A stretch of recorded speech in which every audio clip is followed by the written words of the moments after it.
يا لا لا لا يا لا يا لا. Salatu salam wa Rasulullah sallallahu alayhi wa sallam. Assalamu alaikum. My name is Saeed Arvanides. I am the Vice President and Outreach Director for Uplift Dawah. Alhamdulillah, I'm going to talk a little bit about how to get an MSA started in a school where there really might not be any activity. Alhamdulillah, I was a part of the MSA back in Pullman, and I was also the Vice President there. And ultimately, when I arrived, there really wasn't very much happening with the MSA. It was kind of a dead organization. And alhamdulillah, I just want to give you guys some tips on what I did and what brothers around me did as well. Brother Abdul Wali here with me, and several other brothers that really took charge of this to basically do what it took to begin this chapter or restart the chapter there to give it life. Ultimately, the first thing we did is we cared. We actually had a yearning to see something to unite the brothers and sisters there into Islamic activities to fight against the ultimate fitna, which is university. SubhanAllah, university is really going to be, in my opinion, the greatest test of your iman as a Muslim, because it's a really tough environment to survive in with your Islam. And it's something that really hurt me a lot to see.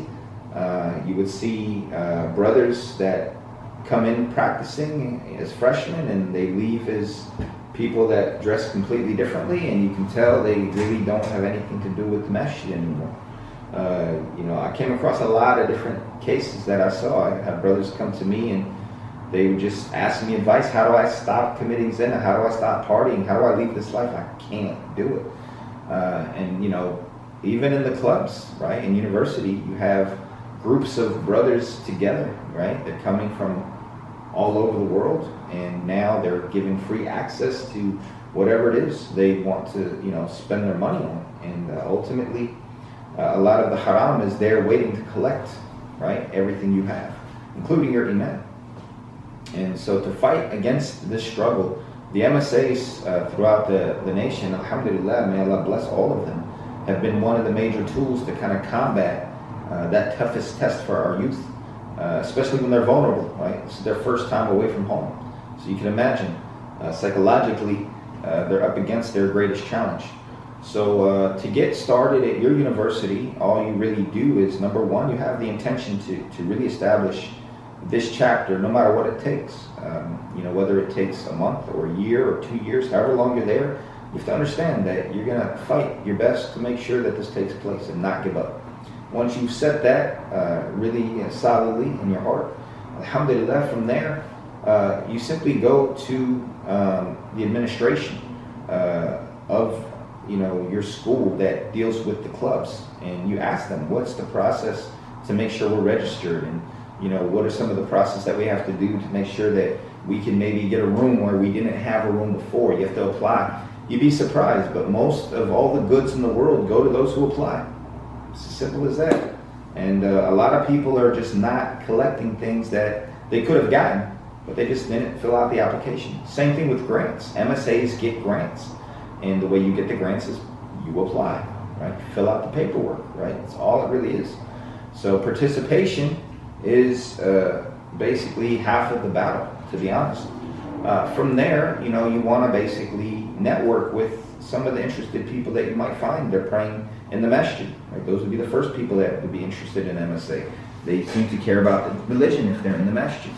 After Jummah, it's good to start talking to brothers and people in class and people that you meet, and try to find whoever you can that doesn't want to just join whoever's falling off the religion and falling into haram. Not everybody wants that, A lot of the people don't, right? And you'd be surprised how many don't want that, but they have no voice to help carry, right, what they're looking for.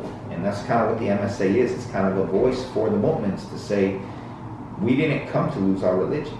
We came to worship Allah subhanahu wa ta'ala, and our degrees are going to excel us in that, right? It didn't go the other way around. So alhamdulillah, those are my pieces of advice for you. Alhamdulillah, I encourage you guys to work in groups and work in teams and to work together to carry the correct aqidah, inshallah. Don't compromise on your deen. It doesn't have to be that way. You can be a a practicing Muslim in any scenario this world ever throws at you. And so hold on to that, inshallah, by the will of Allah, and go forth with that understanding in your heart. And Allah subhanahu wa ta'ala is the one who opens the doors. And you're going to get a reward even if you establish just one activity your whole time you're there. But maybe it's that one activity that saved however many souls from the hellfire. You never know what your actions are going to produce. And to be honest, the world is changing. Islam is a whole different thing in the public eye than it was when I was in school. And I graduated in 2015. It's 2020. And today the world's different than it was in 2015, right? 5 years ago seems like a whole generation these days. SubhanAllah, time is moving quickly.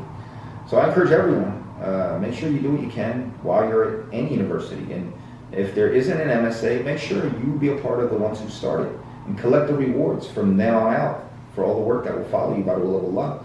It's a great reward, and I don't think anything could be better than that. If you're already there and there is an MSA, join, be a part of it.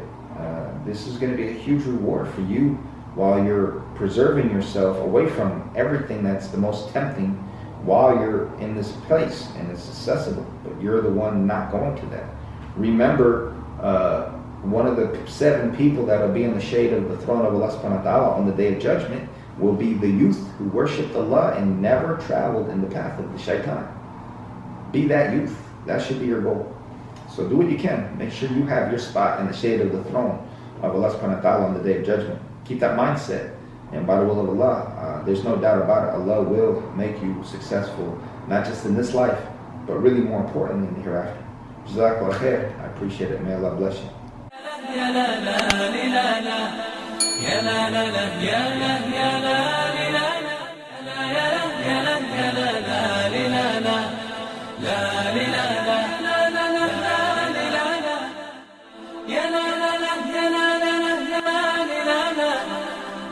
لا